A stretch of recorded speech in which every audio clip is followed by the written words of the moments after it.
I don't know exactly what triggered. I remember asking him to come, and I remember him saying to me, if you're crazy enough to ask a guy like me to come live with you, motherfucker, I'm crazy enough to come. When Goggins lived with me, his rule was we had to do something every day that sucked. That was his rule. He's the master at that. Yeah, tell me about it. And what did he make you do? Every day sucked. When you're running, you run for hours. Days. What? Days.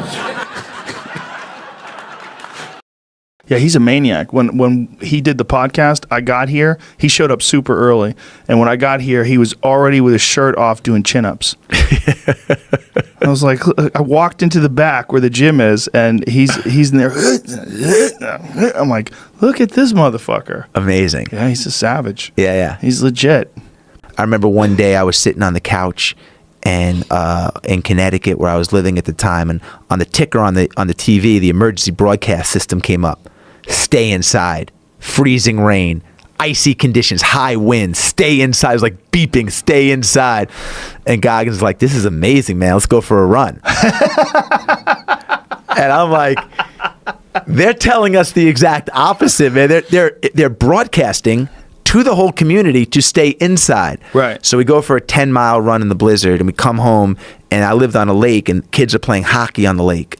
So we go down, and he takes his hand, and he moves all the snow off the ice. He gets a boulder, and he breaks the ice, a little hole in the ice with the boulder, and then he takes his hand, and he makes the hole a little bit bigger, and then he jumps in. And then he points at me, and he takes his finger, and he signals for me to jump in. I'm not going in the fucking freezing cold water, because my mother told me as a kid in Long Island, don't go anywhere near the frozen water. If you fall in, you have like a minute, you know? Right. He's bathing in it. So, of course, I go in, and he looks at me, he's like, man, you got about 2 to 4 minutes, you're going to get hypothermia. We just went on a run. We got to get you out of the lake. And I go to get out. He goes, you can't get out. He goes, if your skin touches the ice, it's going to stick to the ice like the kid in Christmas Story, his tongue that sticks to the pole, you know? So he puts my shoes back on my hands and picks my ass up and I put my socks on or whatever, and I bear crawl out of the ice, and I run up, and I see my wife looking out the window as I'm running into the house, and we come in, and she says to Goggins, you know, like, what's the medical benefit of jumping in a frozen lake? And he said to her, there's no medical benefit. She's like, this is what your husband signed up for. You know, he's like, I want to see how far he's willing to go to get to his goals. I remember one day, well, the first thing we did was he came in, and he wanted to see how many pull-ups I could do so he could map out the month. He lived with me for a month.